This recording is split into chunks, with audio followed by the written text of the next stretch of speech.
Selamat pagi, Bapak dan Ibu sekalian. Selamat datang di acara pelatihan kita pada hari ini. Salam sejahtera bagi Bapak dan Ibu sekalian. Saya rasa semoga Bapak dan Ibu tetap sehat selalu di detik kala di tengah pandemi permasalahan yang saat ini sedang mendera kita. Pada hari ini kita akan berbicara mengenai sedikit banyak rencana daripada bisnis daripada perbankan, di mana dengan adanya terjadi pandemi ini maka akan banyak merubah tatanan daripada rencana bisnis bank itu sendiri. Sebelum kita mulai, kita akan melihat daripada share ini kita. Sebentar, saya akan petakan. Oke, baik. Pada hari ini kita akan berbicara mengenai strategi daripada rencana bisnis bank di masa perlambatan ekonomi akibat COVID-19. Di sini kita lihat bahwa apa yang berbeda dengan strategi RBB sebelum masa COVID dan setelah masa COVID. Tentunya kalau kita berbicara perbedaannya adalah karena permasalahan daripada adanya kemungkinan terjadinya perlambatan ekonomi, di mana COVID-19 ini telah mengakibatkan seluruh aspek perekonomian itu akan terimbas. Tentunya kalau kita berbicara dalam hal perlambatan ataupun pembuatan daripada rencana bisnis, kita harus mengacu kepada peraturan otoritas jasa keuangan, di mana yang kita lihat di dalam slide nomor 2 ini adalah di POJK 5 garis miring PO3 2016.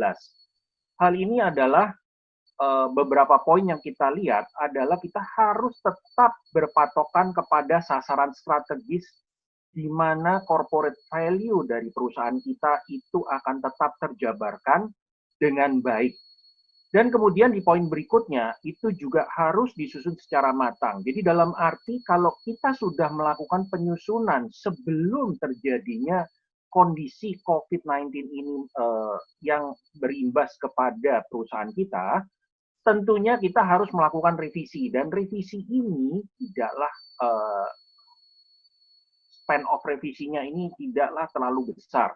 Jadi kita harus tetap inline terhadap apa yang terjadi. Sehingga pada saat nanti kita melaporkan RBB kita kepada regulator, hal tersebut tetap akan masuk ke jalur yang tepat.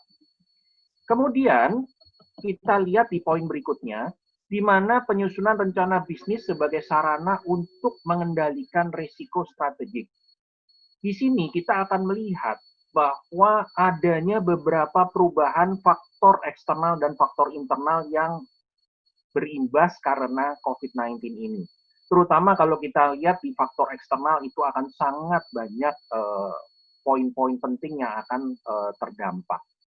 Kemudian di poin berikutnya kita juga akan bahas bahwa rencana bisnis yang realistis itu diperlukan untuk pengawasan makro, sehingga dengan adanya kita melakukan editing atau melakukan revaluasi terhadap rencana bisnis kita, itu tentunya akan membawa dampak pengawasan makro yang sangat akurat oleh regulator kita.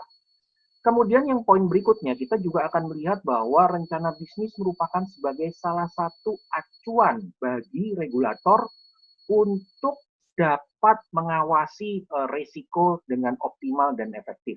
Nah, inilah yang tentunya juga akan kita petakan, sehingga apa yang kita buat di dalam rencana bisnis itu nantinya akan tepat sasaran dan bukan hanya sekedar mengada-ngada demi melakukan window dressing atau yang kita lihat sebagai make up terhadap perusahaan kita. Oke, dengan demikian, maka kita harus melihat pokok-pokok yang telah saya sebutkan sebelumnya. Nah, oleh karenanya, bahwa dengan adanya materi-materi yang nanti di dalam modul berikutnya, itulah yang nanti akan menjadi pokok bahasan kita yang lebih mendalam mengenai aktivitas penyusunan daripada rencana bisnis bank ini.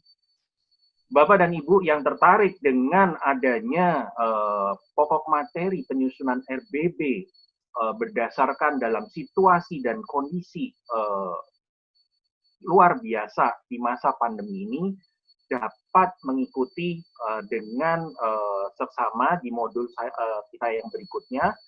Bapak dan Ibu dapat menghubungi daripada tim marketing daripada Kanaka. Demikian saya sampaikan topik materi di pokok bahasan kita di modul pertama ini.